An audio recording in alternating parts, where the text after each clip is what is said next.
এই শোনো না, আমাদের অন্ধবিশ্বাস চ্যানেলটি যারা এখনো সাবস্ক্রাইব করেননি প্লিজ সাবস্ক্রাইব করে দাও। আর অল্প কিছু সাবস্ক্রাইবার হলে 1,00,000 পরিবার হবে। সবাই প্লিজ সাবস্ক্রাইব এবং বেশি বেশি শেয়ার করে দাও প্লিজ। কি রে, কেমন আছিস? বহুদিন হলো কোনো চিঠিপত্র নেই। ঘটনা কি? ডুব মারলে কোন পুকুরে? জানিস তোর এই নতুন ঠিকানা খুঁজে পেতে আমাকে কি পরিশ্রম করতে হয়েছে। বাড়ি গেলাম, হেডকোয়ার্টার গেলাম, পাত্তা নেই। সে চিফ স্যারের সাথে কথা বলে তবেই না জোগাড় হলো। সে স্যার তো বলতেই চাইলেন না। জানিসই তো চিফ স্যার আমাকে দেখতে পারে না। বলে কিনা সিক্রেট মিশনের কথা বাইরে কাউকে বলতে নেই। দেখেছিস আমাকে বলে কিনা বাইরের মানুষ। ফালতু স্যার। থাক সে কথা। আচ্ছা তোর কাজ কদ্দূর বলতো? এখানে ফিরবি কবে? ফিরলে নিজ দায়িত্বে দেখা করে যাবে কিন্তু। শোন, আর লেখার সময় নেই, ক্লায়েন্ট এসেছে। ভালো থাকিস। হ্যাঁ, ইতি প্রদোষ। চিঠিটা পড়ার পরই হঠাৎ কি যেন মনে হলো ওর। ওকে চিঠি লিখতে হবে, অনেক জরুরি চিঠি। ও চট করে বেড সাইড টেবিলের ড্রয়ার হাত ঢুকালো, একটা প্যাড আর একটা কলম বের করে আনলো। ঝকঝকে সাদা একটা কাগজ বের করে লিখতে শুরু করলো তার চিঠি, অফিসিয়াল ইমেলের পুরাতন ভার্সন। প্রায় আধা ঘন্টা পর ধ্রুবের চিঠি লেখা পর্ব শেষ হলো। প্যাড কলম সরিয়ে রেখে সোজা হলো, বুকের নিচের বালিশটা টেনে মাথার নিচে দিল, ঘুমানোর প্রস্তুতি নিবে। হঠাৎ চোখ গেল জানালার দিকে। বাড়ির ঠিক দুটো বাড়ির পরে দালানটা দেখা যাচ্ছে। তারই 5 তলার একটা রুমের ভেতর নজর কাড়ল ওর। থাই গ্লাসের জানালায় আজ পর্দা টাঙানো নেই। জানালার গ্রিলের সাথে মাথা ঠেকিয়ে বই হাতে নিয়ে বসে আছে একটি মেয়ে। খানিকটা উদাসী উদাসী ভাব। দূর থেকে তাকে দেখেই তার পরিচয় বুঝে ফেলল ধ্রুব। ঘুমে জড়িয়ে যাওয়া চোখে তার দিকে চেয়ে থাকলো। একসময় ঘুমও চলে এলো দু চোখে, তবুও স্বপ্নের ধোঁয়াশার নজর কাড়ল সেই মেয়েটির।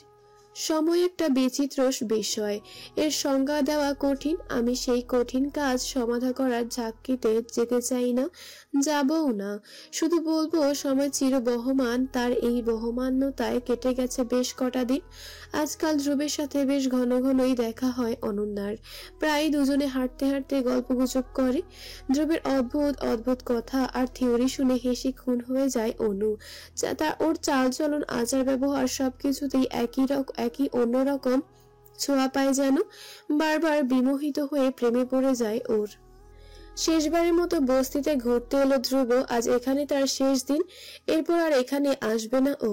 কারণ আজকে রিপোর্ট পাঠানোর পর আর কোনো বিশেষ কাজ থাকবে না ওর, তাই আর আসার দরকারও পড়বে না। বস্তিতে ভাড়া করা সে টিনের ঘরটায় বসে আছে ধ্রুব। কিছুক্ষণ হলো এসেছে, তবুও মালিকের সাথে দেখা হয়নি ওর। মিনারা অবশ্য খবর দিয়ে গেছে কিছুক্ষণের মধ্যেই সে চলে আসবে, তাই নিজের কাজ করছে ও। কাঁধের ব্যাগটার ভেতর হাত ঢুকিয়ে কি যেন একটা বের করে আনলো, কালো রঙের ছোট্ট একটা জিনিস। সেটা হাতে নিয়ে অন্যরকম একটা দৃষ্টিতে তাকিয়ে রইল সেটার দিকে। হঠাৎ মিনারাকে দেখা গেল। সে চুপটি করে দরজার ওপাশে দাঁড়িয়ে আছে। ধ্রুব সেটা খেয়াল করতেই চট করে ছিপটা লুকিয়ে ফেলল হাতের মুঠোয়, অন্য হাতে তুলে ইশারা করলো, আয় ভেতরে আয়। অনুমতি পেয়ে গুটি গুটি পায়ে এগিয়ে আসতে লাগলো মেয়েটা। মিষ্টি করে হেসে বলল, ভাইজান ভালো আছেন? হ্যাঁ খুব, তুই? আসি। বলেই মলিন হাসলো। কি যেন বলতে গিয়েও থেমে গেল, হয়তো ভাবছে বলাটা ঠিক হবে কিনা। অদ্ভুত একটা দ্বিধায় পড়ে গেল যেন। অপ্রতিভ চাহনি দিয়ে বলল, আপনার কি কিছু লাগবো? না রে, কেন, কিছু বলবি? মাথা নাড়ে মেয়েটা। আশেপাশে তাকিয়ে খুব সন্তর্পণে বলে, আপনি আমারে একটা সাহায্য করবেন ভাইজান? আমারে আমার গ্রামে পৌঁছাইয়া দিতে পারবেন? যুবক অবাক হয়ে তাকায়, ধীরে ধীরে বলে, হঠাৎ বাড়ি যেতে চাস? কিছু হয়েছে? মায়ে খুব অসুস্থ, আমারে দেখবার চায়। ওস্তাদেরে কইছি, কিন্তু যাইতে দেয় নাই। কাইল আবার আমারে কামে পাঠাইয়া দিব, তখন তো আর যাইতে পারুম না। আমারে গ্রামে পাঠাইয়া দেন না গো ভাইজান, মায়ে খুব অসুখ, আমি যাইতে চাই। মেয়েটা হঠাৎ পা আঁকড়ে ধরে ওর। অদ্ভুত একটা মায়ায় মোহাচ্ছন্ন হয়ে পড়ে ধ্রুব। ওদের মা আছে, ঘরে ফেরার ইচ্ছে আছে, তারা আছে, টান আছে। ওর মা নেই, কিচ্ছু নেই, জগতের কোনো কিছুতেই ওর তাড়া নেই। ধ্রুব খুব চেষ্টা করে নিজেকে স্বাভাবিক রাখে। অবাক চাহনিতে মিনারার চোখ মুখের দিকে তাকায়। গত কয়েকদিন নিয়মিত যাতায়াতের ফলে মিনারার সাথে ওর সখ্যতা গড়ে উঠেছে বেশ ভালো। ওই লাজুক ভীতু মেয়েটাকে ওকে ভাইজান বলে সম্বোধন করে। এই কয়েকদিনে ওকে অনেক সাহায্য করেছে মেয়েটা। ড্রাগ ডিলিং এর জায়গাটার খোঁজ ওই এনে দিয়েছে। বস্তিতে কখন কি হয় কে জানে, কে যায় আসে, সব কিছুরই খবর ওকে দিয়েছে মিনারা। তাতে বেশ উপকার হয়েছে ওর। ধ্রুবের চাউনি দেখে মেয়েটা তার কান্নাজড়িত কণ্ঠে প্রশ্ন করে, আমারে যাওয়ার ব্যবস্থা কইরা দিবেন না? আমার যে ওইখানে যাওয়া খুব দরকার। ভাইজান কিছু কর না কেন, আমারে পাঠাইয়া দিবেন না? থতমত খেয়ে যায় ধ্রুব। আমতা আমতা করে বলল, হ্যাঁ হ্যাঁ, তোকে পাঠিয়ে দেব, তোকে আমি সাথে নিয়ে যাব। কিন্তু কিন্তু হঠাৎ চুপ করে যায়, কথাটা আর শেষ করে না, কি যেন ভাবার পর বলল, আচ্ছা, তোদের কাজে পাঠাবো কখন? কখন যাবে জানিস কিছু? সেটা তো কয় নাই, জানি না তয়। সবারে তো বিকালে কইরাই নিয়া যায়। তাহলে ঠিক আছে, আপাতত তুই নিজের কাজে যা, কালকে আমি এসে তোকে নিয়ে যাব। এখন যা। মিনারা খুশি হয়ে মাথা নেড়ে চলে যায় ঘর থেকে। ও যাওয়ার পরপরই কে যেন ঘরের দরজায় এসে দাঁড়ায়। অনুমতি নিয়ে বলে, ভাই আসবো? ধ্রুব মাথা তুলে দেখে মালিক দাঁড়িয়ে আছে। মুখে হাসি ফুটিয়ে বলল, জি জি, আসেন। মালিক এগিয়ে এলো। ধ্রুব ফর্মালিটি করে কয়েকটা কথাও সেরে নিল। ঘর ভাড়াটাও হাতে গুজিয়ে দিল এক সময়। ভাড়া নিয়ে খুশি মনে চলে যেতে লাগলো মালিক। ওকে দেখেই হঠাৎ কি মনে পড়লো ধ্রুবের। দ্রুত পাঞ্জাবির পকেটে হাত ঢুকিয়ে বের করে আনলো সে চিপটা। মালিক ততক্ষণ দরজার কাছে চলে গেছে। ও পেছন থেকেই চিপটা ওর পিঠে বরাবর ছুঁড়ে মারলো। নিশানা পাক্কা, চিপ ঠিক তার পিঠের মাঝে গিয়ে আটকেছে। লাল রঙের একটা ছোট্ট লাইট জ্বলে বন্ধ হয়ে যায় সাথে সাথেই। মানে জিনিসটা কাজ শুরু করেছে ভেবে মনে মনে হাসলো ধ্রুব। পিঠে কিছু পড়েছে ভেবে হঠাৎ চমকে উঠলো মালিক। তৎক্ষণাৎ দাঁড়িয়ে গিয়ে বা হাতটা পিঠের দিকে বাড়িয়ে দেয়। হাত দিয়ে সারা পিঠে পরখ করে দেখে কি পড়লো। সেটা দেখে ধ্রুব একটু অবাক হয়ে বলল, কি হয়েছে ভাই, এনি প্রবলেম? না, পিঠে কি জানি পড়লো। ও টিকটিকি ভাই, টিকটিকি, ওই যে দেখেন। মালিক তাকিয়ে দেখলো সত্যি সত্যি ওর পায়ের কাছে একটা টিকটিকি আছে। সেটা দ্রুত পায়ে আবারও গিয়ে দেয়ালে উঠে গেল।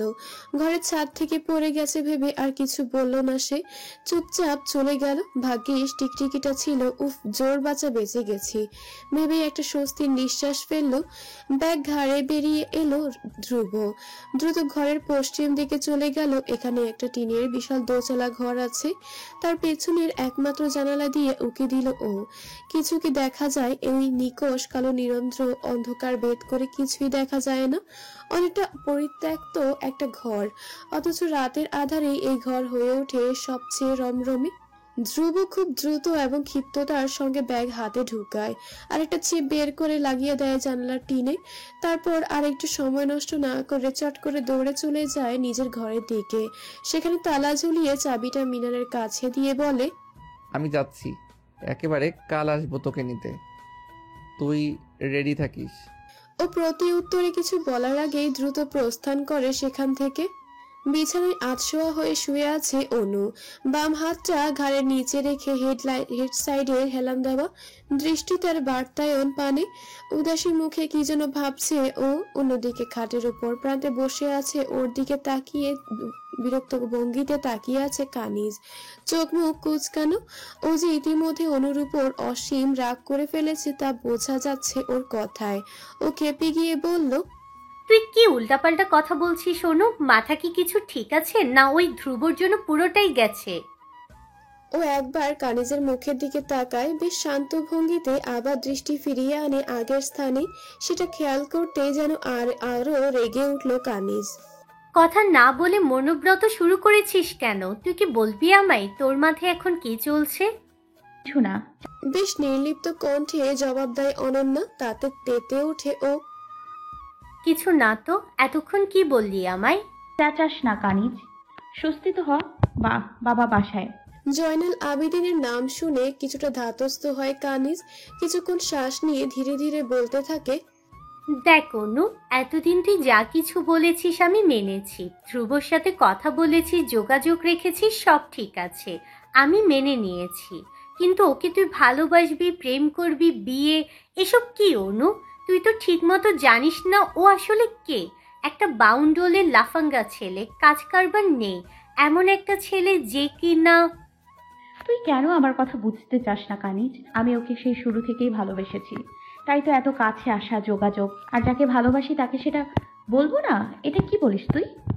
বেশ, বলতে চাস বলবি, কিন্তু তার আগে তুই আমাকে বল আসলে তোর প্ল্যানটা কি? কি করতে চাস তুই? শুধু টাইম পাস রিলেশন, না একেবারে বিয়ে? কেন বিয়ে? আর এটা কোনো কথা বললি? আমি করব time pass relation? You know ইয়ার I am in love with him. বিয়ে না করে কি করব? আমি কি থাকতে পারবো ওকে ছাড়া? আরে গাধি, বিয়ে বিয়ে করে যে লাফাচ্ছিস, তোর বাপের কথা ভেবেছিস? আঙ্কেলের মতো একটা মানুষ ওইরকম একটা ভ্যাবাবন্ড ছেলের কাছে মেয়ে বিয়ে দেবে? প্রত্যুত্তরে কি বলবে ভেবে পায় না অনন্যা। ওর কথাগুলো তো হাড়ে হাড়ে সত্যি, তবুও যুক্তি দেখানোর চেষ্টা করে।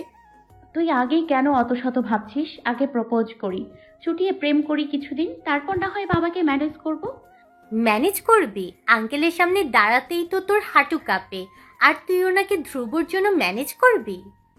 আমি ম্যানেজ করব সেটা তোকে কে বললো? নিজের বিয়ের কথা কেউ কখনো নিজেই বলে নাকি? বলবে তো মামু বা মা, না হয় তুই তুই বলবি। আমি? অসম্ভব। আর যাই হোক, আঙ্কেলের সামনে ওই ছেলের কথা বলতে যেতে পারবো না। কানিজ, না। বলেই হাত নেড়ে নেড়ে বিছানা ছেড়ে উঠে দাঁড়ায় কানিজ। মানে সে কোনোভাবেই রাজি নয় এই ব্যাপারে অনুর বাবার সাথে কথা বলতে। অনন্যা কি করবে ভেবে পায় না, করুণ সুরে বলে, এই শোন না।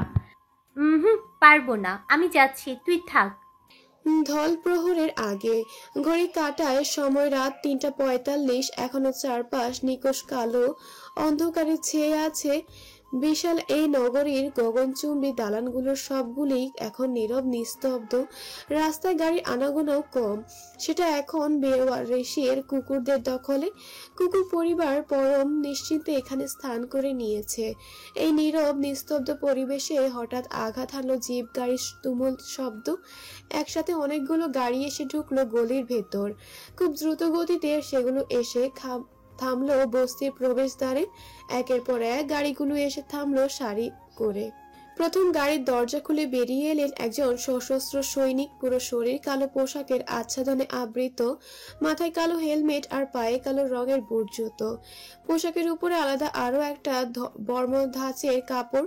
এটা তাদের ব্যক্তিগত সুরক্ষার জন্য পরা, যার বুক সাইডে ও পিঠের দিকটায় বড় বড় সাদা অক্ষরে লেখা র্যাব 30। ডান হাতে একটা রাইফেল। সে বেরোতেই এক এক করে বাকি গাড়িগুলো থেকেও সৈনিকরা বেরিয়ে আসতে শুরু করলো দলবদ্ধ হয়ে। ধূপধাপ পায়ের আওয়াজে সরব হয়ে উঠল পরিবেশ। ক্যাপ্টেন আর এক মুহূর্ত দেরি করলো না, বাম হাতে তুলে কি যেন ইশারা করছে, দ্রুত বস্তির ভেতরে ঢুকে গেল। তার পেছন পেছন চলতে শুরু করলো বাকিরা। ভেতরে ঢুকতে ঢুকতেই বিশাল বড় দলটা ছোট ছোট আকারে ভাগ হয়ে গেল। লিডার এবং ১০-১২ জন ছুটে গেল সেই ঘরটার সামনে। ভেতরে খুব আওয়াজ হচ্ছে, খুবই অশ্লীল ধরনের কথাবার্তার ছিটেফোঁটা কানে আসছে। ক্যাপ্টেন সাহেব শুধু এক মুহূর্ত কি যেন ভাবলেন, হাতে তুলে কড়া নাড়তে গিয়েও থেমে গেলেন। তার ঠিক পেছনে দাঁড়িয়ে থাকা সৈনিকটা কি একটা নির্দেশনা দিয়ে সরে গেলেন সামনে থেকে। সে যেন সুযোগের অপেক্ষাতেই ছিল। চট করে এগিয়ে সে পরীক্ষা করে নিল দরজাটার ধারণ ক্ষমতা। তারপর হাতের রাইফেলের বার দিয়ে কষে মারলো এক ঘা। হঠাৎ শব্দ শুনে ভেতরের সবকিছু চুপ করে গেল, নীরব হয়ে উঠল পরিবেশ। কিন্তু শুধু সেই মুহূর্তই দরজা দিয়ে একে একে প্রবেশ করলো ক্যাপ্টেন আর তার অধীনে সশস্ত্র সৈনিকেরা। আচমকা র্যাপিড অ্যাকশন ব্যাটালিয়ন এর লোকদের দেখে চমকে উঠল ভেতরের দুজনই রয়েছে বেশ আপত্তিকর পরিস্থিতিতে। নিজের বিমূঢ়তা কাটিয়ে নিল ওরা। খুব দ্রুতই কাঁথা টেনে মেয়েটা নিজেকে আবৃত করার চেষ্টা চালালো। কিন্তু পুরুষটি মানে বস্তির তথাকথিত মালিক হঠাৎ করে একটা বোকার মতো কাজ করলো। তড়িৎ গতিতে বিছানা ছেড়ে উঠে টেবিলের উপরে থাকা কাচের বোতল তুলে ক্যাপ্টেনকে আঘাত করার চেষ্টা করলো, কিন্তু লাভ হলো না। মুহূর্তে দুজন সৈনিক ধরাশয়ী করে ফেললো তাকে। কারখানায় কাজ চলছে। কাচের বোতলগুলোতে একে একে ঢালা হচ্ছে মদ। বিদেশি ওয়াইনের বোতলগুলো কার্টুনে ভরছে কয়েকজন। হুইস্কি, শ্যাম্পেন, ওয়াইন সব আলাদা আলাদা করে তড়িৎ গতিতে কাজ চালাচ্ছে তারা। রাত পোহাবার আগে সব সেরে ফেলার নির্দেশ আছে তাদের। আজই চালানটা দিতে হবে। হঠাৎ ধূপধাপ আওয়াজে থেমে গেল তাদের কাজ। কিসের আওয়াজ হচ্ছে সেটা বোঝার চেষ্টা করলো ওরা। কিছু কিছু বোঝার আগেই খট করে শব্দ হয়ে সামনের দরজাটা খুলে গেল। প্রথমেই দেখা গেল একজন সশস্ত্র সৈনিককে। তিনি রাইফেল তাক করে চেঁচিয়ে উঠলেন, হ্যান্ডস আপ। সবাই একে অপরের দিকে বোকার মতো দৃষ্টিতে তাকালো। দেখতে দেখতে বিশাল সেই ঘরটা ভরে উঠল কালো পোশাকধারীতে। বাধ্য হয়ে হাত তুলো, নিজেদের সারেন্ডার করলো ওরা। সামনে পেছনে রাইফেল উঁচিয়ে লাইন করে ওদের বাইরে নিয়ে এলো সৈনিকেরা। একে একে পুরো বস্তিবাসীর ঘর থেকে বের হলো র্যাবের লোকজন। যে যে অবস্থাতে ছিল সে অবস্থাতেই ধরা পড়ে গেল।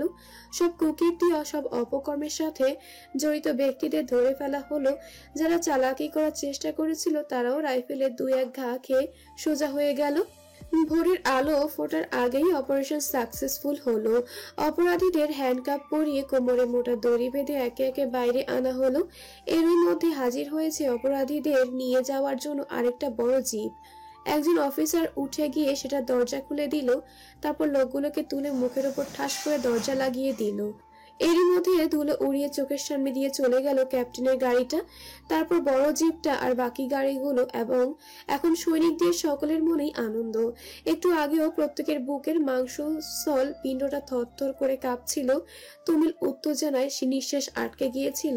তবে এখন শান্তি। অপারেশন সাকসেসফুল, এত প্রতীক্ষিত অপারেশন। ঘুম থেকে ওঠার পরেই হইচই কাণ্ড শুনল অনন্যা। এলাকায় নাকি র্যাব এসেছিল, পুরো ব্যাটালিয়ন নিয়ে রেড করেছে বস্তিতে। হেরোইন, মদ আরো বেশ কিছু বন্দী নারীদের উদ্ধার করেছে ওখান থেকে। অতর্কিত হামলা করার কারণে পালাতে পারেনি কেউই, সবকটাকে ধরে নিয়ে গেছে। বেশ হয়েছে। আমি তো ভাবতেই পারি না আমাদের এলাকায় কিনা মাদক ব্যবসা। উচিত হয়েছে। উচ্ছ্বসিত হয়ে নিজের ক্ষোভ প্রকাশ করলেন লেবু মামা। দৃষ্টি তার টিভি স্ক্রিনে। বস্তির বর্তমান অবস্থাকে লাইভ টেলিকাস্ট করা হচ্ছে এখন। সকাল থেকে শুরু হয়ে সাংবাদিক আর ক্যামেরাম্যানদের আনাগোনা চলছে। মামা উচ্ছ্বসিত হয়ে একের পর এক মন্তব্য করে যাচ্ছে, কিন্তু অনন্যা কিছু বলছে না, বরং খাবারের প্লেট হাতে নিয়ে পানসে মুখে বসে আছে। সকাল থেকে এলাকায় কি কি হয়ে গেছে কিছুই জানতো না ও। বাড়ির পেছনের বস্তিতে যে মাদক ব্যবসায়ীদের আখড়া, সেটা কখনো আন্দাজ করতে পারেনি ওরা। আজ টিভিতে খবর শুনে সব জানতে পারলো। বেশ কয়েকটা রেপও নাকি করা হয়েছিল বস্তিতে। অসহায় দুস্থ শিশু আর মেয়েদের টাকার লোভ দেখিয়ে আনা হতো ওখানে। তারপর সুযোগ বুঝে বিদেশে পাচার করে দিত আর মাদক চোরাচালান। এরা যেমন বিদেশি ড্রাগস ডিলিং করতো, সাথে নিজেরাও উৎপাদন করত। কি ভয়ঙ্কর ব্যাপার স্যাপার, ভাবতেই শিউরে ওঠে শরীর। পরন্তু বিকেলের রোদ এসে পড়েছে রাস্তায়। ধ্রুব সে পথে হাঁটতে হাঁটতে বস্তির দিকে যাচ্ছে। সারা সকালে অনেক কাহিনী হয়ে গেছে ওখানে। র্যাবের রেড পড়েছে, অনেক লোক ধরা পড়েছে, আবার মেয়েগুলোকে উদ্ধার করা হয়েছে। তাই এখন একবার ওখানে যাওয়া খুব দরকার মনে হচ্ছে। র্যাবের হেডকোয়ার্টারে গিয়ে খোঁজ নিয়ে এসেছে, কিন্তু মিনার আর খোঁজ পায়নি। তাই ধারণা করছে হঠাৎ করে র্যাব দেখে কোথাও লুকিয়ে পড়েছে ও। ভিড় কমলেই ধরা পাওয়া যাবে তার। ওর খোঁজ পেলে সাথে করে নিয়ে যাবে, ওদের গ্রামে গিয়ে হাজির হবে। মেয়েটা বলেছিল ওর মার খুব অসুখ, গ্রামে যেতে হবে। এখন ওখানে দিয়ে আসা উচিত। ধ্রুব বস্তির ভেতরে ঢুকলো। চারিদিকে কেমন নীরব শান্তি পরিবেশ। গা ছমছম করছে। ও দ্রুত পায়ে হেঁটে মিনারদের থাকার ঘরটার সামনে চলে গেল। ওর নাম ধরে ডাকলো, মিনু।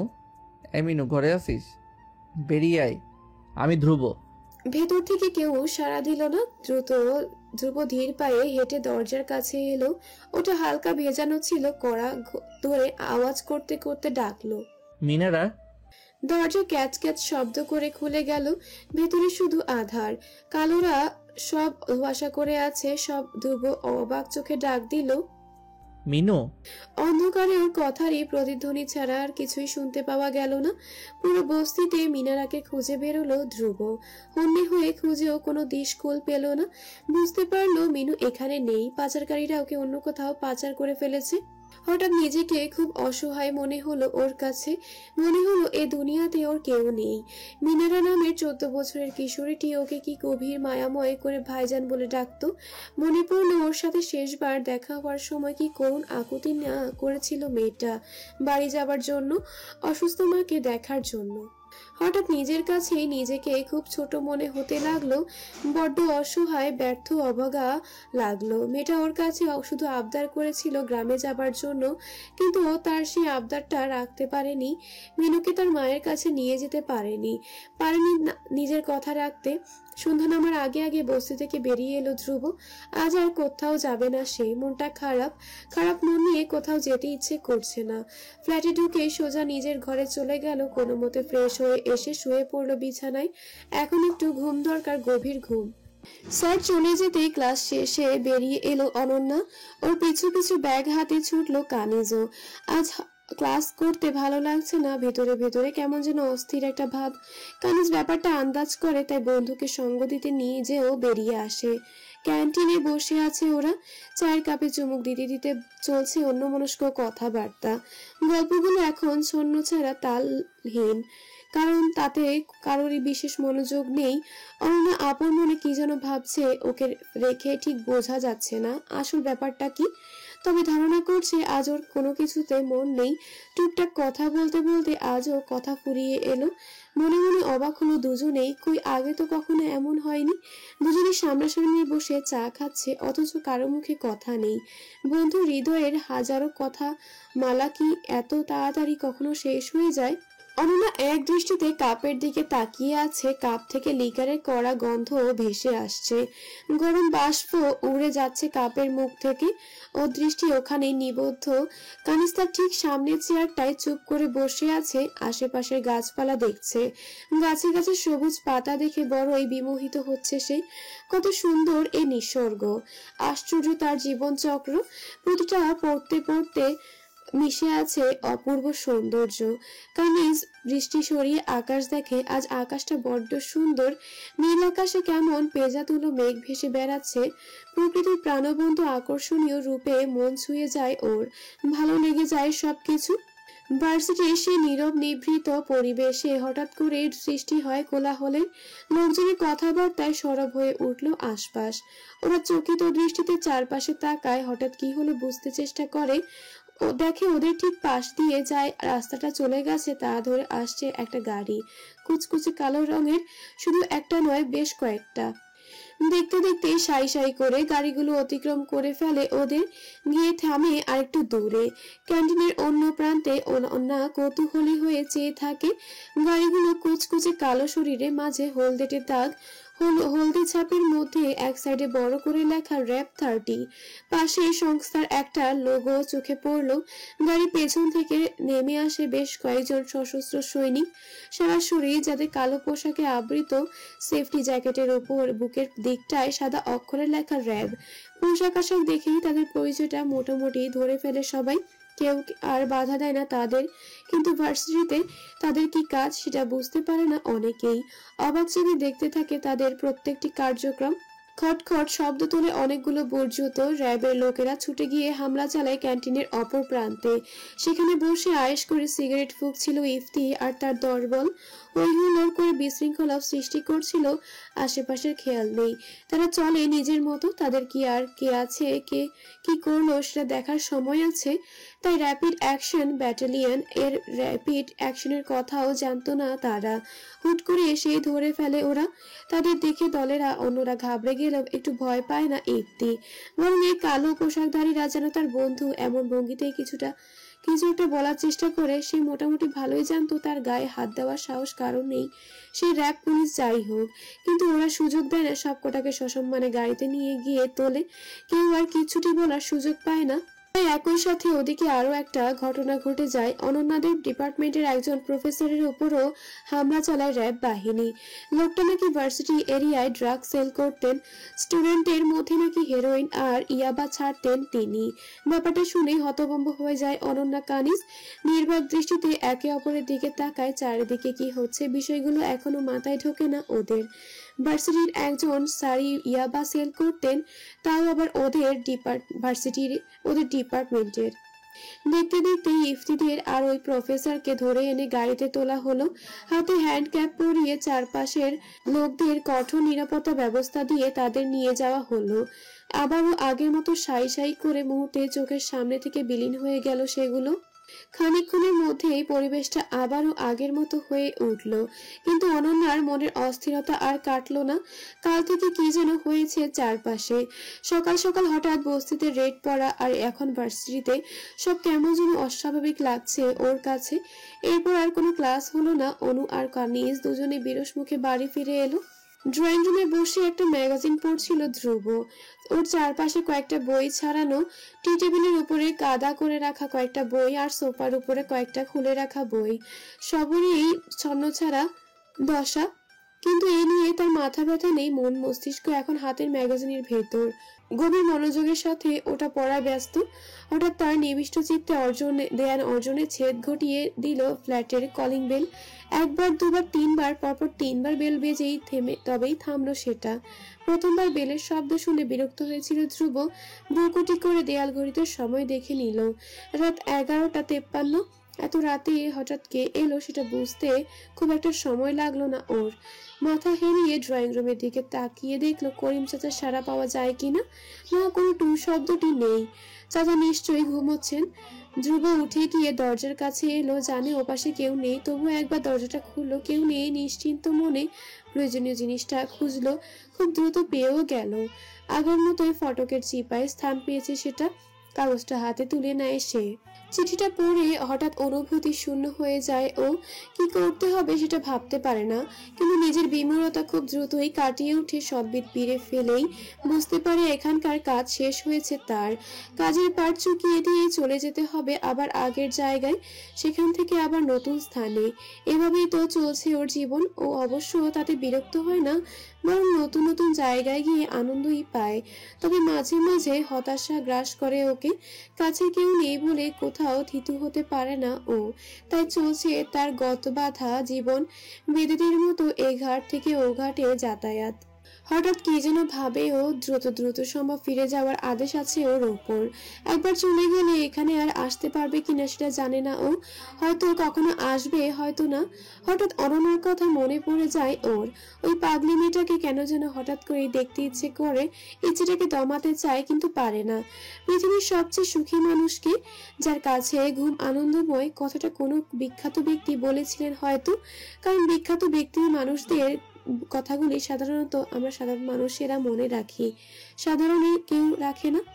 অনন্যা ঘুমিয়ে আছে, পৃথিবীর সবচেয়ে সুখী মানুষের মতো করে ঘুমোচ্ছে। বাইরের জগতের কোনো কিছুই এখন তার মস্তিষ্কের ভেতর ঢুকছে না। তাই তার ঘরের ভেতর যে অন্য কেউ এক ব্যক্তির অনুপ্রবেশ ঘটেছে তা সে জানে না, বুঝতে পারছে না। অনুপ্রবেশকারী ব্যক্তিটি তার 5 তলার দূরত্বটা একটু বেশি হয়ে গেল। তার কাছে এখন অনন্যার ঘুমন্ত মুখটা দেখার ইচ্ছে অনেক বেশি। তাই উঁচু থেকে পড়ে গিয়েও মরে যাবার চান্স থাকা সত্ত্বেও সে এখানে এসেছে। কারণ এরপর আর তার জীবনে এই ঘুমকুমারীরা দেখা সে পাবে কিনা সে জানে না। ধ্রুবের অনুপস্থিতিতে অনন্যা ওকে কিভাবে খুঁজবে, খুঁজে না পেয়ে কি করবে সেটা জানার খুব ইচ্ছে ওর। আর আরো কটা দিন থাকতে পারলে বেশ হতো, এই মেয়েটার মনের খবর জানা যেত। কিন্তু তার হলো কই, চলে যেতে হচ্ছে। খুব ভোরবেলা ঘুম থেকে ওঠে অনন্যা। আজ বেশ তৃপ্তিময় ঘুমিয়েছে ও। সচরাচর ঘুম খুব পাতলা হলেও আজ একটু গভীর ঘুমই হয়েছে তা বেশ বুঝতে পারে। হাই তুলতে তুলতে বিছানা থেকে নামে, ঝাড়ু হাতে বিছানায় ঝাড়া দিয়ে কাঁথা ভাঁজ করে বিছানাটাকে পরিপাটি করে নেয়। তারপর বাথরুমে যায় ফ্রেশ হওয়ার জন্য। ফ্রেশ হয়ে এসে কি যেন মনে হলো অনন্যার। খেয়াল করলো ব্যালকনির দরজাটা আধ খোলা। ব্যাপারটা চোখে লাগলো ওর। স্পষ্ট মনে আছে কাল নিজে হাতে ওটা লাগিয়েছিল। তাহলে খুললো কিভাবে? নাকি অন্য কেউ? ভাবতে ভাবতেই এগিয়ে এলো। না, কোথাও তো কিছু নেই। কেউ যে এখানে এসেছিল কি না সেটাও বোঝা যাচ্ছে না। ব্যালকনিটা ভালোভাবে পরখ করলো অনু, কিন্তু কিছু না পেয়ে নিজেকে এই বলে সান্ত্বনা দিল হয়তো মনেরই ভুল হবে। প্রকৃতি আজ বড্ড উদার, তার উত্তাল সমীর ছড়িয়ে দিচ্ছে চারিদিকে। বাতাসের দমকায় জানালার দরজার পর্দাগুলো যেন উড়িয়ে নিয়ে যাচ্ছে। ভীষণ গর্বে তাদের বুক যেমন ফুলে ফেঁপে উঠছে, ঠিক পরক্ষণেই আচমকা বায়ুবেগে টালমাটাল অবস্থাও হচ্ছে। প্রকৃতির হঠাৎ এমন অবস্থার কারণ বুঝলো না অনন্যা। আকাশের দিকে তাকিয়ে দেখলো সেখানে প্রবল গতিবেগে কালো মেঘের ছড়াছড়ি। গুরুগম্ভীর রূপ ধারণ করা আকাশ দেখলে বোঝা যায় এ কোন ঝড়ের পূর্বাভাস। যে কোনো সময় ঝুমঝুমিয়ে ঢল নামবে ধরণীতলে। অসময়ে বৃষ্টি নামতে পারে, ব্যাপারটা নিয়ে মোটেও মাথা ঘামালো না অনন্যা, বরং পরম শান্তিতে দাঁড়িয়ে রইল ব্যালকনির রেলিং ধরে। উথাল পাথাল হাওয়ায় তার খোলা চুল উড়ে যাচ্ছে, তাতে সে বিরক্ত হচ্ছে না। কপালের চুলগুলো যখন প্রবল বেগে মুখের উপর আছড়ে পড়ছে তখন সামান্য অস্বস্তি হলেও সেটাকে বিশেষ পাত্তা দিল না। প্রফুল্ল চিত্তে বাইরের দিকে তাকিয়ে থাকলো। কিছুক্ষণ পর 6 তলার ওই বিল্ডিংটার পানেও তাকালো, যদি কাঙ্ক্ষিত ব্যক্তিটার দেখা পায়। ধ্রুব এলাকায় নেই সেটা বুঝতে বেশ কিছুদিন সময় লাগে অনন্যার। যেহেতু ওর সাথে নিয়মিত দেখা সাক্ষাৎ হতো, তাই ও যে এখানে নেই সেটা সহজে মাথায় আনে না। এরপর রোজ ভার্সিটিতে যেতে আসতে, এমনই কোনো কাজে বাসা থেকে বেরোতে গিয়েও যখন ধ্রুব সাহেবের পাত্তা পায় না, তখনই বিষয়টা প্রথমে চোখে লাগে ওর। ধারণা করে ধ্রুব হয় এলাকায় নেই, নয়তো বাসাতেই আছে, কিন্তু বেরোচ্ছে না। কিন্তু প্রশ্ন হলো, বাসায় থাকলে লোকটা বেরোবে না কেন? ও এ চিন্তায় মাথাও জেগে বসে। ধ্রুবের পরিচিত কাউকে চেনে না, ফোন নাম্বারও নেই, তাই ঠিক মতো খোঁজ করতে পারে না। শুধু চাতক পাখির ন্যায় ধ্রুবের পথপানে চেয়ে থাকে, কবে সে আসবে, কবে দেখা হবে। ওর জন্য আজকাল সবসময় চিন্তামগ্ন থাকে অনন্যা। বেশি বেশি লাইব্রেরি, যাতায়াত, সিনেমা হলের সামনে যাওয়া, ক্যান্টনমেন্টে শহরে অলিগলি সবকিছু চষে বেড়ায় ধ্রুবের সন্ধানে। একবার ভাবে সরাসরি বাড়ি চলে যাবে, কিন্তু কোন ফ্ল্যাটে থাকে সেটা তো জানা নেই ওর। ধ্রুবকে নিয়ে ওর এমন পাগলামিতে চরম বিরক্ত হয় কানিজ। বিরক্ত কণ্ঠে বলে, অনু, এই পাগলামি বন্ধ করবি তুই? অনন্যা রাগী চোখে তাকায়। আজ 5-7 দিন পরে ও একটাই কথা বলে যাচ্ছে কানিজ, পাগলামি বন্ধ কর, মাতামাতি বন্ধ কর, লাফালাফি বন্ধ কর। কেন? কেন ও ধ্রুবকে দেখতে পারে না? কেন ধ্রুবের কথা শুনলেই এমন করে? কেন ওর মনের কথা বুঝতে চায় না অনুর বেস্ট ফ্রেন্ড? তবে কেন ওর মন খারাপের সময়ে ওকে সান্ত্বনা না দিয়ে ওর কাটা ঘায়ে নুনের ছিটা দেবে? কেন? অনন্যা কঠিন গলায় জবাব দেয়, না, বন্ধ করব না। আমি ধ্রুবের কাছে যাব। তো যা, আমার মাথা কেন খাচ্ছিস? দেখ, আমি তোকে বারবার বলছি, এই ছেলেকে তুই ভুলে যা, ভুলে যা, তাও কথা কেন শুনিস না? কেন ভুলে যাব? চিৎকার করে ওঠে অনন্যা। আচ্ছা কানিজ, তুই আমাকে বলবি তুই কেন ওকে ভুলে যেতে বলছিস? কেন ওকে তুই দেখতে পারিস না? নাকি আমি ওকে ভালোবাসি বলে তুই ওকে মেনে নিতে পারছিস না? তুই কি চাচ্ছিস আমি ওকে না পাই? ওকে না পাওয়ার কষ্টে আমি ধুকে ধুকে মরে যাই? তুই আসলে আমার বন্ধুই না কানিজ, তুই আমার শত্রু। তুই চলে যা, চলে যা এখান থেকে। বলতে বলতে বিছানায় বসে পড়ে অনন্যা। রাগ আর অভিমানে ওর চোখে পানি চলে এসেছে। ও 2 হাতে মুখ ঘষে কপালে তোলে, শক্ত করে চেপে নিজের চুল নিজেই খামচে ধরে, মাথা নিচু করে ফুপাতে থাকে। কানিজ হঠাৎ কি করবে ভেবে পায় না, ধীর পায়ে ওর দিকে এগিয়ে যায়, কাঁধে আলতো করে হাত রেখে বলল, অনু, আমাকে ধরবি না তুই, যা এখান থেকে। ঝটকা মেরে ওর হাতটা সরিয়ে দেয় অনন্যা। নিজের দুঃখ কাঁদতে থাকে। ওর ব্যবহারে হঠাৎ যেন আহাম্মক বনে যায়। কানিজ বুঝতে পারে নিজের ভুলটা, ওকে এভাবে বলা উচিত হয়নি। বেচারি কষ্ট পেয়েছে খুব। হাঁটু মুড়ে ওর সামনে এসে বসে, খুব ধীরে ধীরে ওর হাত দুটো নিজের হাতের মুঠোয় নিয়ে বলল, তুই আমাকে ভুল বুঝছিস দোস্ত। আমি মোটেও তোর খারাপ চাই না, কখনোই চাই না, আর আজও চাইবো না। শুধু বলবো, যা করবি ভেবেচিন্তে করবি। আমি যা করি ভেবেই করি। কাঁদতে কাঁদতে জবাব দেয় অনন্যা। কানিজের তাতে কিছু যায় আসে বলে মনে হয় না।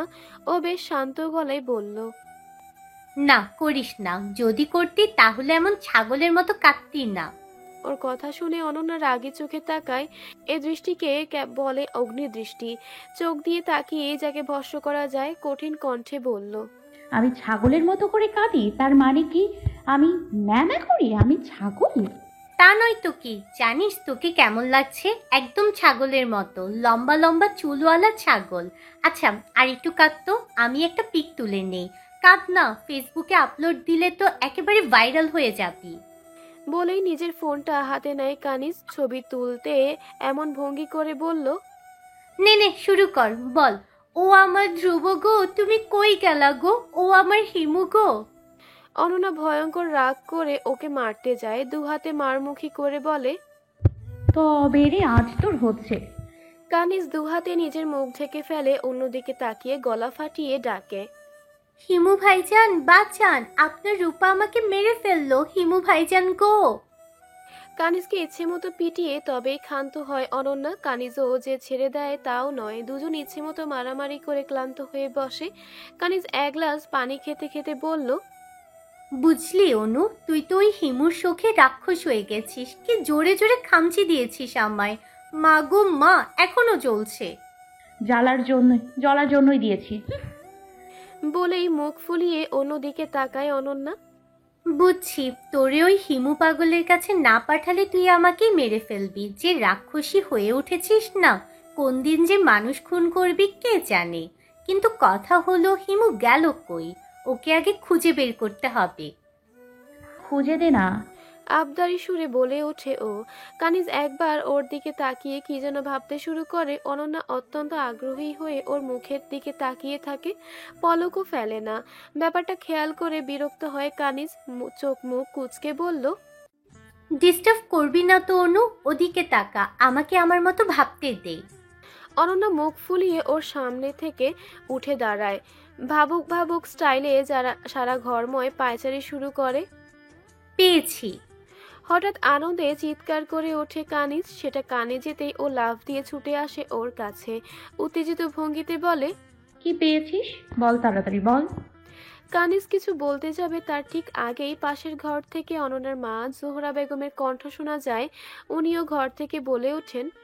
তোদের কি হয়েছে রে, এত চেঁচামেচি কিসে? কিছু না মা।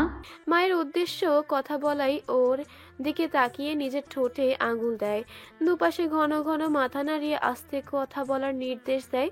কানিজও নির্দেশ মতো নিজের ঠোঁটে আঙুল ধরে একইভাবে মাথা নাড়ায়। কিছুক্ষণ পর অনন্যা খুব ধীরে উত্তেজিত ভঙ্গিতে ওর সামনে বসে বলে। এই কি পেয়েছিস? ধ্রুবকে পেয়েছি। শোন, ও যে বিল্ডিং এ থাকে সেখানে তো আমরা যেতে পারি, চিনি তো ওটা। গিয়ে? জিজ্ঞাসু দৃষ্টিতে প্রশ্ন করে ও। কানিজ তার বুদ্ধিদীপ্ত চেহারা নিয়ে উত্তর দেয়। গিয়ে ওখানকার ওয়াচম্যানকে ধরবো, বলবো ধ্রুব সাহেব কোন ফ্ল্যাটে থাকে বলে দেন। ওখানে কোনো ওয়াচম্যান নেই। হতাশ কণ্ঠে ঘোষণা করে অনন্যা। কানিজের বুদ্ধিটা ভালো ছিল, কিন্তু সেটা কাজে লাগবে না। গেটে ওয়াচম্যান না থাকলে কার কাছে গিয়ে জিজ্ঞেস করবে ধ্রুব কোথায়? ধ্যাত, কিপটে বাড়িওয়ালা, একটা ওয়াচম্যানও রাখতে পারেনি।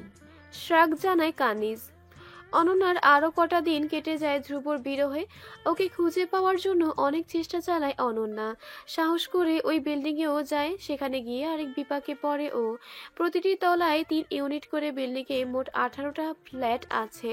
এর মধ্যে কোন ফ্ল্যাটে ধ্রুব থাকে সেটা তো জানে না, তবুও চেষ্টা করে কয়তলা পর্যন্ত খোঁজ নেয়। 3য় তলাতে বাড়ির মালিক থাকেন, তার কাছে জিজ্ঞেস করে ধ্রুবের কথা। এখানে এসেই সবচেয়ে হতাশজনক খবরটা জানতে পারে ও। ভাড়াটিয়া লিস্টে ধ্রুব নামে কেউ ছিল না, কখনো ছিল না। কতটা অনু বিশ্বাস করতে পারে না। বাড়িওয়ালাকে বারবার অনুরোধ করে ভালো করে দেখতে, ওর অনুরোধ ফেলে না উনি, বারংবার চেক করে দেখেন, কিন্তু কোনো লাভ হয় না। ভাড়াটিয়া লিস্টে ধ্রুব বলে কাউকেই খুঁজে পাওয়া যায় না। অনুরে, হিমু তোকে ধোকা দিয়েছে। মন খারাপের গলায় কথাটা বলে ওঠে কানিজ। পাশে তাকিয়ে দেখে অনন্যা মাথা নিচু করে আছে, ওর চোখের পাপড়িগুলো কেমন চিকচিক করছে, ভিজে গেছে জলে। ও বুঝতে পারে অনন্যার মনের অবস্থা। মেয়েটা কাঁদছে, কিছু একটা বলতে চায় কিন্তু ভাষা হারিয়ে ফেলে। ধ্রুবকে খোঁজার চেষ্টা তো ও করছে। সত্যি ছেলেটা এভাবে গায়েব হয়ে যাবে ভাবতে পারেনি। অনন্যা বাঁ হাতে নিজের অশ্রুসিক্ত চোখ দুটো মুছে নেয়, একবার নাক টেনে বলে। ধ্রুব সাহেব আমাকে মিথ্যে বলেছেন। মাম, নিশ্চয়ই ধ্রুব ছিল না।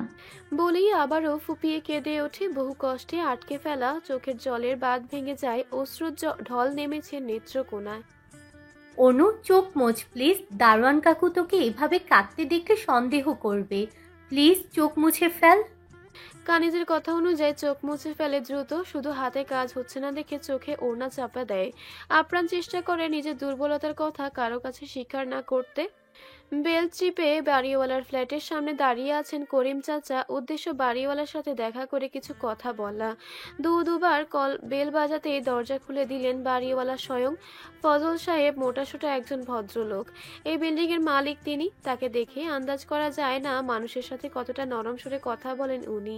একটু আগেই দুটো মেয়ে এসেছিল এখানে ধ্রুব নামের কাউকে খুঁজতে, কিন্তু ব্যর্থ হয়ে ফিরে গেছে, কারণ এই নামে এখানে কেউ থাকে না কেউই। এবার দেখা যাচ্ছে একজন ভাড়াটিয়াকে উনি 5 তলায় ভাড়া নিয়েছেন। দরজা খুলে নিজের স্বভাব সিদ্ধভাবে বললেন, কি চাই? জি, আপনার এ মাসের ভাড়াটা দিতে আইলাম। আমরা এ মাসে বাসা ছাইরা দিব। বাসা ছেড়ে দেবেন কেন? হাত বাড়িয়ে টাকাটা নিতে নিতে প্রশ্ন করেন বাড়িওয়ালা। করিম চাচা সহজ উত্তরে বলেন, এই এলাকায় আর থাকবো না তাই। ও আচ্ছা, ঠিক আছে বলে চলে যেতে উদ্যত হলেন চাচা। ফজল সাহেবও দরজা লাগিয়ে দিয়েছিলেন। হঠাৎ কি যেন একটা মনে হতেই লাগানো দরজা খুলে ফেলেন, মুখ বের করে ডাক দিলেন, করিম সাহেব। যে সিঁড়িতে উঠতে গিয়েও থেমে গেলেন করিম চাচা। নিজের ধাপের ফিরে এসে বললেন, কোনো দরকার হয়েছে? আমারে ফিরে ডাকলেন যে? বাড়িওয়ালা ভদ্রলোকের মধ্যে এবার কেন যেন অস্বস্তি ভাব প্রকাশ পেল। ইতস্তত করে বলল, মানে আপনার সাথে যে লোকটা থাকে উনি কে হন? আপনার ছেলে? এক মুহূর্তের জন্য কি যেন ভাবলেন চাচা, হয়তো ভদ্রলোকের প্রশ্ন বুঝতে পারেনি। তারপর এক সময় খানিকটা হেসে উত্তর দিলেন, কে সাহেব? উনি তো আমার স্যার ওনার বাসার কেয়ারটেকার। ওনার বদলি হয়ে গেছে দেখে তো বাসাটা ছাইরা দিলাম। ওনার নামটা কি? ধ্রুব। ধ্রুব নামটা শুনে চমকালেন ফজল সাহেব। এই নামেরই তো খোঁজ করেছিল মেয়ে দুটো। আশ্চর্য, ওনার বাড়িতে কে কে থাকেন এর তো দেখা যায় সঠিক তথ্যই নেই তার কাছে। যে বাড়ি ভাড়া নিয়েছে তার নাম না তুলে উনি তুলেছেন কেয়ারটেকারের নাম। কি একটা অবস্থা! ইস, ছেলেটার খোঁজ না পেয়ে মেয়ে দুটো কি যে মন খারাপ করেছিল সেটা তিনি ভালোই বুঝতে পেরেছিলেন। একটা মেয়ে তো আবেগে কেঁদেই ফেললো। নিশ্চয়ই ছেলেটাকে কোনো দরকার ছিল ওদের। কেন, কিছু হয়েছে? করিম চাচার কথায় ধ্যান ভাঙে ওনার। থতমত খেয়ে বললেন, না না, কিছু না, এমনি। ঠিক আছে, আমি যাই তাহলে। হ্যাঁ যান। অনুমতি নিয়ে প্রস্থান করেন করিম চাচা। বিছানায় আধশোয়া হয়ে শুয়ে আছে অনন্যা। খোলা জানালায় তার নির্নিমেষ দৃষ্টি। বাইরে থেকে আসা শীতল হাওয়ায় শরীর ঠান্ডা হয়ে যায়, প্রাণ জুড়িয়ে যাচ্ছে। সেই সাথে খোলা চুল তীব্র বেগে মুখে আছড়ে পড়ছে, সেদিকে তার খেয়াল নেই। কেমন একটা উদাসী উদাসী ভাব। ওর ঠিক পাশেই চিন্তিত মুখে বসে আছে কানিজ। চিন্তার তালে তালে অনবরত বা হাতের নখ খুঁটে খাচ্ছে। ওরা দুজনে এই মুহূর্তে ধ্রুবকে নিয়ে চিন্তা করছে, কিন্তু শেষমেশ কেউ কিছু ভেবে উঠতে পারছে না। ধ্রুবের এমন হঠাৎ করে হারিয়ে যাওয়াটা কোনোভাবেই মেনে নিতে পারছে না অনন্যা। কানিজ যদিও প্রথমে খুশি হয়েছিল, তবুও এখন অনন্যার কথা ভেবে মন খারাপ হচ্ছে। ছেলেটা এমন না করলেও পারতো।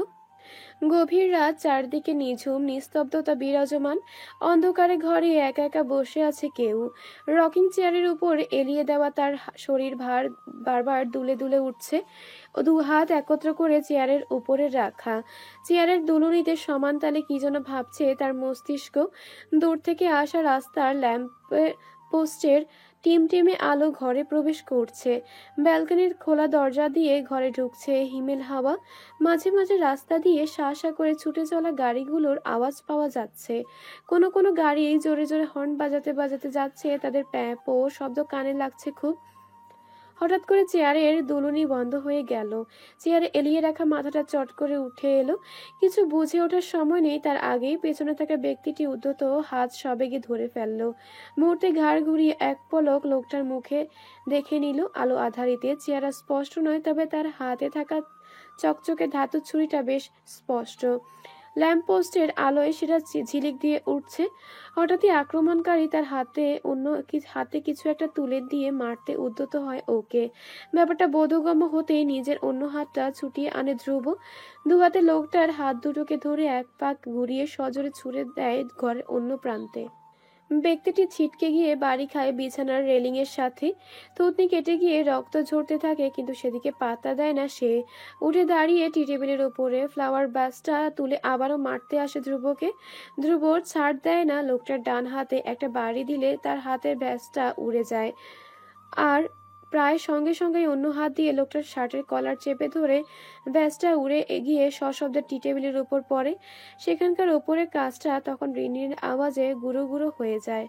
কাজ ভাঙার আওয়াজ কানে যেতেই একবার সেদিকে দৃষ্টি ফেরায় ধ্রুব, কিন্তু আর সময় নেয় না। চোখ ফিরিয়েই এক হাতে মুষ্টি পাকিয়ে বাগিয়ে দেয় লোকটার দিকে। প্রচন্ড ঘুষি খেয়ে আবারও ছিটকে পড়ে লোকটা, কিন্তু এবার আর উঠে আসার সুযোগ পায় না। ধ্রুব ছুটে গিয়ে আরো কয়েকটা এলোপাথারি কিলঘুষি মারে, তারপর কলার ধরে টেনে হিঁচড়ে দাঁড় করায়। কঠিন দৃষ্টিতে তাকিয়ে থেকে বলে, বল কে পাঠিয়েছে তোকে, কার কথায় এসেছি সেখানে? আলো আধারের মাঝে হঠাৎ ধ্রুবের চেহারা দেখে চমকে ওঠে লোকটা। সামনে দাঁড়ানো ব্যক্তিটির কি ভয়াবহ রূপ! রাগে কটমট করা গালে দুটোতে শক্ত করা চোয়ালের হাড় স্পষ্ট বোঝা যাচ্ছে। অগ্নিঝরা চোখ দুটোতে শুধু হিংস্রতাই বিদ্যমান। লোকটা হালকা পাতলা গড়নের হলেও গায়ে তার অসুরের শক্তি। নাকে মুখে যে কয়েকটা ঘুষি মেরেছে তাতেই তার গালটা তুবড়ে গেছে। লোকটা আতঙ্কিত চোখে তাকিয়ে রইল, মুখ দিয়ে কোনো কথা বেরোলো না। এতক্ষণে বেশ বুঝতে পারছে বস কেন তাকে এই লোকটাকে মারার জন্য এত টাকা অফার করেছিল। সে নিশ্চিত হয়ে বলতে পারবে এই লোক কোনো সাধারণ লোক না, পুরোপুরি মিলিটারি ট্রেন্ড পারসন। বল কে পাঠিয়েছে তোকে? লোকটার কলার ঝাঁকিয়ে প্রশ্ন করে ধ্রুব, কিন্তু কোনো উত্তর পায় না।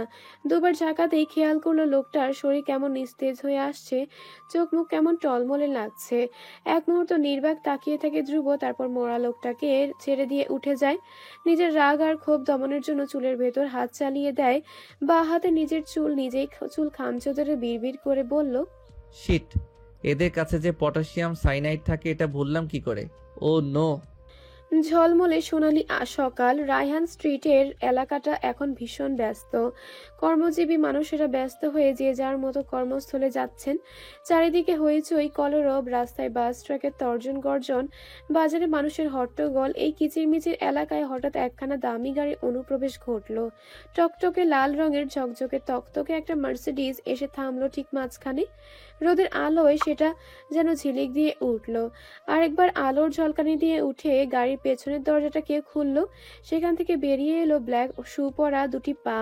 নেমে এলো সুটকোট পরা একজন ভদ্রলোক, ভাব গাম্ভীর্যই যার আলাদা। ফর্সা গায়ে জড়ানো সাদা শার্টের উপর ব্ল্যাক কোট, গলায় রেড জ্যাকেট টাই, চোখে ব্রাউন কালার সানগ্লাস আর মুখে সার্জিক্যাল মাস্ক। সে তার গাম্ভীর্য বজায় রেখে মাথা হেলিয়ে গাড়ি ড্রাইভারের উদ্দেশ্যে কিছু একটা বলল। গাড়ি ঘুরিয়ে বাজারের এক কর্নারে পার্ক করে রাখলো।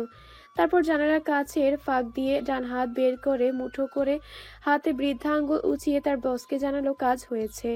কোটটাই পরা ভদ্রলোক আর দাঁড়ালেন না, ভিড়ের ভেতর কোথায় যেন হারিয়ে গেলেন। কলিং বেলের আওয়াজ শুনে আর চোখে দরজার দিকে তাকালো প্রদোষ। সে সবেমাত্র ঘুম থেকে উঠেছে, উঠে ব্রাশে পেস্ট লাগিয়ে দাঁত মাজতে শুরু করেছে। আজ তার দেরি হয়ে গেছে। অবশ্য ঘুম থেকে দেরি করে ওঠা ওর জন্য নতুন কিছু না, প্রায় সে এমন দেরি করে যায় অফিসে। ফলস্বরূপ ডিপার্টমেন্টের চিফ স্যারের কাছে বকা খাওয়া সবচেয়ে বেশি। তবু নিজেকে শুধরাতে পারে না। ইল্লত যায় না ধুইলে, খাসালত যায় না মইলে। এই প্রবাদটা বোধহয় তার জন্যই বানানো। আবারও বেল বেজে উঠল। আবারও পরপর 3 বার বেল বাজানো দেখে কি যেন ভাবলো সে। এটা সবজি কিংবা পেপারওয়ালা না, বিশেষ কেউ কোড অনুযায়ী কাজ করছে। কিন্তু এত সকালে কে এলো আর আসবেই বা কেন? ও তো একটু পর নিজেই গিয়ে হাজিরা দেবে। যাই হোক, দরজাটা খুলতে হবে। ব্রাশ করতে করতে দরজার দিকে এগিয়ে যায় সে। মুখে জমানো থুতু নিয়ে বলে, কে? তোর বাপ। দরজা খোল তাড়াতাড়ি। কণ্ঠটা শুনে একটু চমকায় সে। অনেকদিন পর এই ছেলে ওর কাছে এসেছে, অবিশ্বাস্য। তাই ব্যঙ্গ করে বলল, কিন্তু আমার বাপ তো মরে গেছে, সে আসবে কি করে? আমি তোর মরা বাপের ভূত। ফ্যাস করা বাদ দিয়ে দরজা খোল, নয়তো সামনে পেলে ঘাড় মটকে দেব। ওপাশ থেকে নাকি সুরে কথা বলে উঠে কেউ। ভূতের হুঁশিয়ারি বার্তা শুনে আর দেরি করে না প্রদোষ। ব্রাশ করতে করতেই আরেকটু এগিয়ে যায়। মুখ ফুলিয়ে ব্রাশটা দাঁতের ফাঁকে আটকে 2 হাতে ব্যবহার করে দরজার সিটকিনিটা খোলে। দরজা খুলতেই ওপাশের ব্যক্তিটি অনেকটা ধাক্কা দিয়ে ওকে সামনে থেকে সরিয়ে দেয়। নিজে নিজে ঘরের ভেতর ঢুকে যায়। অবাক হয়ে তাকায়ও, তারপর নিজেও ঘরে ঢুকে দরজা বন্ধ করে দেয়। ড্রয়িং রুমে এসে প্রদোষ কিছু একটা বলতে যায়, কিন্তু মুখে পেস্টের ফেনা থাকার কারণে কিছু বোঝা যায় না। আগন্তুক ব্যক্তি একবার অবাক চোখে ওর দিকে তাকায়। এই এলোমেলো চুলের লোকটা, যে কিনা বর্তমানে ওর সামনে ধুতি আর ফেটে পড়ে মুখে পেস্ট লাগিয়ে সংসেজে দাঁড়িয়ে আছে, তাকে হঠাৎ হাসি পেয়ে যায় ওর। এখন ওকে দেখে বস্তিবাসী টিপিক্যালি বাঙালি লাগছে, অথচ লোকটা তেমন নয়। দেশের ডিফেন্স টিমে তার নামের ভীষণ কদর। তার ব্যক্তি জীবন, কর্মজীবন সবকিছুই হওয়া উচিত অন্যদের থেকে আলাদা, অন্যরকম। অথচ সে কিনা দাঁড়িয়ে আছে গেও বাঙালি ভূতের মতো করে। কথাগুলো ভেবে ফিক করে হেসে উঠল লোকটি। তার হঠাৎ হাসি দেখে কিছু বুঝে উঠতে পারল না প্রদোষ। আবারও কিছু একটা বলতে চেষ্টা করলো, আফসোস এবারও গো গো ছাড়া কিছু বোঝা গেল না। সেটা খেয়াল করে আরো জোরে জোরে হেসে ওঠে আগমনকারী ব্যক্তি। ওর দিকে এক হাত উঁচিয়ে বলল, মিস্টার প্রদোষ মিত্র, আপনি দয়া করে ওয়াশরুমে যান। আপনার যা অবস্থা তা দেখে ফাঁসির আসামিও মৃত্যুর কথা ভুলে হাসতে শুরু করবে। প্রদোষ ইতস্তত করে কিছু একটা বলতে যায়, কিন্তু লোকটা ওকে সে সুযোগ না দিয়ে দ্রুত হাত নেড়ে বলে, প্লিজ প্রদোষ ভাই বলছি, প্লিজ বেসিনে গিয়ে মুখ ধো, আর তোর এই ভুঁড়িওয়ালা পেটটাকে ঢাকার ব্যবস্থা কর প্লিজ। চুপচাপ ওয়াশরুমে চলে যায় সে। হাত মুখ ধুয়ে ওয়াশরুম থেকে বেরিয়ে আসে প্রদোষ। দেখা যাচ্ছে সে তার পরনের ধুতিটা বদলে প্যান্ট আর একটা স্যান্ডো গেঞ্জি পরেছে। মুখে খোঁচা খোঁচা দাড়িগুলো শেভ করে নিয়েছে এই ফাঁকে। তার ব্যবহৃত আফটার শেভিং ক্রিমের গন্ধে পুরো ঘরটা ভুরভুর করছে। ও আলমারির কাছে গিয়ে একটা ইস্ত্রি করা সাদা শার্ট বের করলো। কালো প্যান্টের উপরে সাদা শার্ট পরাতে এতক্ষণে যেন ওকে ভদ্রলোক মনে হলো। ইন করে বেশ টাইট করে কোমরে বেল্ট বাঁধে, যেন তার স্বাস্থ্যসম্মত ভুঁড়িটা যথাসম্ভব চোখে না পড়ে। হাতে ঘড়ি পরে চুলগুলোকে চিরুনি করে নেয়। তারপর কফি মেকারের সামনে গিয়ে 2 কাপ কফি রেডি করে। টেবিলের উপরে রাখা একটা বয়াম থেকে বিস্কিট বের করে পিরিচে সাজায়। কাপ দুটো আর পিরিচটা এনে রাখে টি টেবিলের উপরে। কোট টাই পরা লোকটি আর যতক্ষণ সোফায় বসে মুখ ঢেকে পেপার পড়ছিলেন, কাপ রাখার শব্দ শুনে মুখের সামনে থেকে পেপার সরায়, সেটা ভাঁজ করে সোফার অপর প্রান্তে রেখে দিয়ে একটা কফির কাপ তুলে নেয়। ওকে নিতে দেখে প্রদোষ নিজের কাপটা হাতে নেয়, সাথে পিরিচ থেকে 2টো বিস্কিটও। সেটা কাপে ভিজিয়ে রেখে বলে, তাই খটখটে রুদ্রের মধ্যে হঠাৎ বর্ষণ সাহেবের আগমন কেন বলুন তো? বর্ষণ নামের লোকটি সবে কাপে ঠোঁট লাগিয়েছেন, চুমুকও দেননি। তাতেই ওর দিকে তাকিয়ে বলল, সবসময় কি নিয়ম অনুযায়ী বর্ষণ হবে? হঠাৎ বর্ষণ হওয়া কি ভালো না? বলেই অন্যদিকে তাকিয়ে কাপে চুমুক দেয়। প্রদোষ কি যেন ভেবে তারপর বলে, তারপর কবে এলি বল? ওদিকে কাজ কদ্দুর? Mission complete? আপাতত কমপ্লিট। তবে কি? না, তেমন কিছু না। কি যেন বলতে গিয়েও থেমে যায় বর্ষণ। ভাবে এমন ঘটনা তো কত শতই ঘটনা ঘটেছে। সব সময় কি সবকিছুর বলা উচিত? কিছু গোপন কথা থাকলে কি খুব ক্ষতি? আজকাল ঠিকমতো ঘুমোতে পারে না অনন্যা। বিছানায় শুতে গেলেই শুধু ধ্রুবের কথা ঘুরপাক খায় মাথায়। মনে মনে ভাবে ধ্রুব ওকে ধোকা দিয়েছে, নিজের নাম ঠিকানা ভুল বলেছে। আবার মাঝে মাঝে মনে হয় ধ্রুবের কোনো দোষ নেই, সব দোষ ওর নিজের। ধ্রুব তো কোনোদিন কোনোভাবে ওকে নিয়ে ইন্টারেস্ট দেখায়নি। ও তো কোনোদিনও নিজে থেকে একটা বাড়তি কথা বলেনি, বরং যথাসম্ভব ওকে এড়িয়ে চলেছে। আবার ও যে ধ্রুবকে ভালোবাসে সে কথাটাও তো আর বলা হয়ে ওঠেনি। তাহলে ধ্রুবকে কে কি ধোঁকাবাজ বলা যায়? ওর ভাবনায় ডুবে গিয়ে সারা রাত নির্ঘুম কাটে অনুর। ঘুমোতে পারে না, জেগে থেকে সব সময় ঠিক মতো খেতে পারে না, পড়তে বসলে মন বসে না। জীবনযাত্রার অনিয়মের কারণে ওর স্বাস্থ্যের বেহাল দশা। চোখের নিচে কালি জমেছে। না ঘুমোতে ঘুমোতে চোখ দুটো যেন অক্ষির কোটরে ডেবে গেছে। নিয়মিত চুল আশ্রয় না, জটা পেকে পেকে থাকে চুলের মাঝে। ওর কোমল নমনীয় চেহারায় এখন শুধু রুক্ষ ভাব। মেয়ের এমন হঠাৎ পরিবর্তনে মনে মনে উদ্বিগ্ন হন জোহরা বেগম। মেয়েকে কাছে ডেকে ব্যাপারটা বোঝার চেষ্টা করেন, কিন্তু লাভ হয় না। অনন্যা কিছুতেই কিছু বলে না, বারবার এড়িয়ে যায়।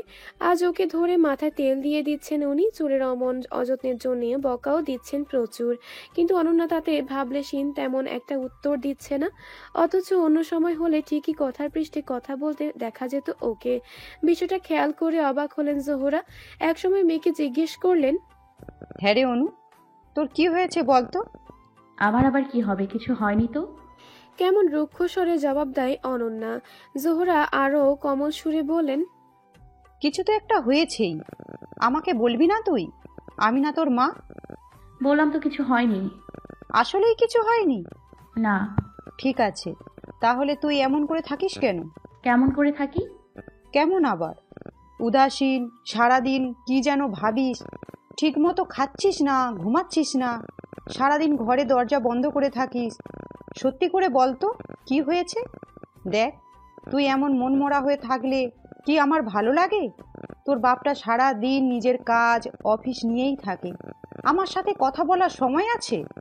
লেবুটা সারা দিন কুড়েমি করে কাটায়, কথা বলতে গেলেই যত উদ্ভট সিনেমা আর বইয়ের গল্প।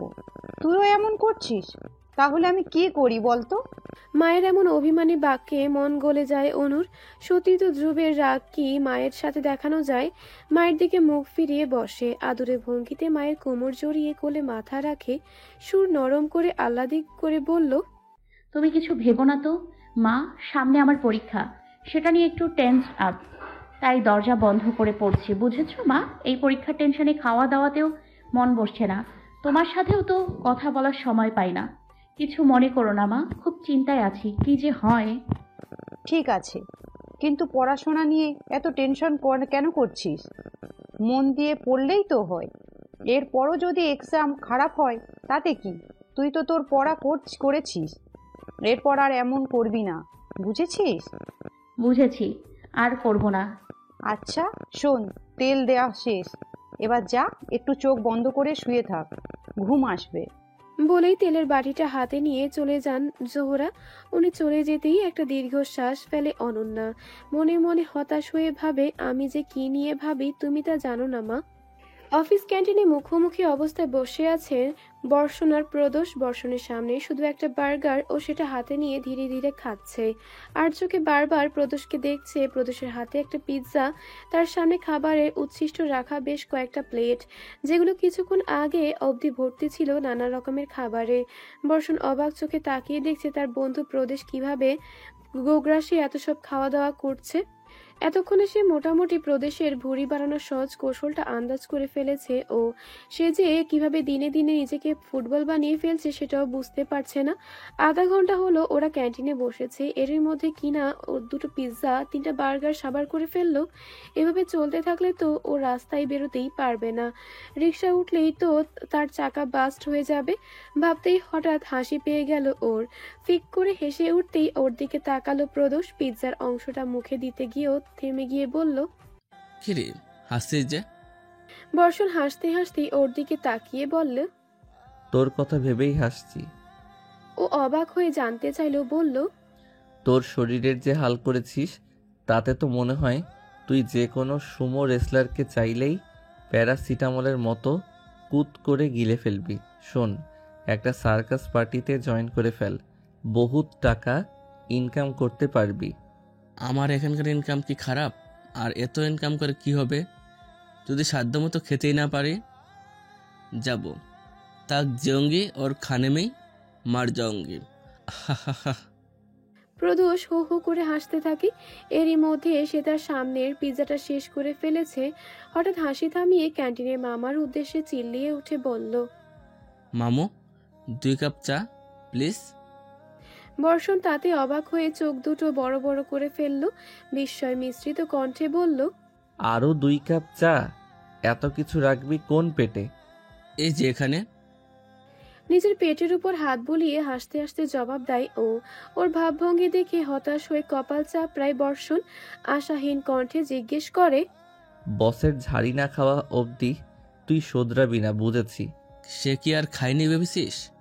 চিফ স্যার আমায় দেখতেই পারে না, দেখলেই চিল্লাই। তোমার এই হাল কেন? তুমি চাকরি কেমনে করো? ব্লা ব্লা। আরে ভাই, আমি চাকরি করি আমার ভূত দিতে, তাই তোর বাপের কি?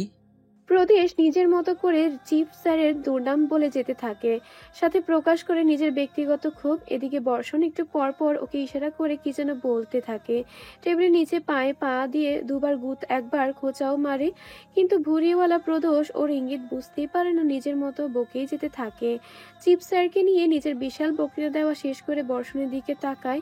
ওর শঙ্কিত মুখ দেখে অবাক হয়ে বলে, কি রে, তোর আবার কি হলো? পিছে দেখ। পিছিয়ে আবার কোন হালায়? ভ্রু কুচকে পেছনে ফিরলো, তাতে যা চোখে পড়লো সেটা দেখে যেন পিলে চমকে উঠলো ওর। স্বয়ং চিপ স্যার ওরফে যমরাজ ওর দিকে রক্তিম মুখে তাকিয়ে আছেন। হঠাৎ ভেবাচাকা খেয়ে একবার স্যার তো একবার বর্ষণের মুখের দিকে তাকায়। বর্ষণ ওর দিকে তাকিয়ে হাসার চেষ্টা করে, ডান হাতটা গলার কাছে এনে ছুরি চালানোর ভঙ্গি করে নিজের জিভ বের করে। এবারের ইঙ্গিতটা বেশ বুঝতে পারে ও, যার মানে হলো আপ তো গেয়া। প্রদোষ ধীরে ধীরে পেছনে ফিরে স্যারের দিকে তাকানোর আগে একটা শুকনো ঢোক গিলে নেয়। হ্যাবলাকান্ত হাসি দিয়ে বলে, মানে স্যার, আসলে হয়েছে কি? স্যাট আপ। হঠাৎ চিৎকার করে উঠেন চিপ স্যার। প্রচন্ড রেগে উঠে বলেন, ইউ ব্লাডি ফুল! একজন সামরিক কর্মকর্তা হয়ে বসকে নিয়ে কিভাবে কথা বলতে হয় জানো না তুমি? কী সব কথা বলো তুমি? You should be punished for your police work. You are suspend for a week. Sir, এসব আপনি কি বলছেন? আমি স্যাট আপ! তোমার শাস্তি এখানেই শেষ হয়নি।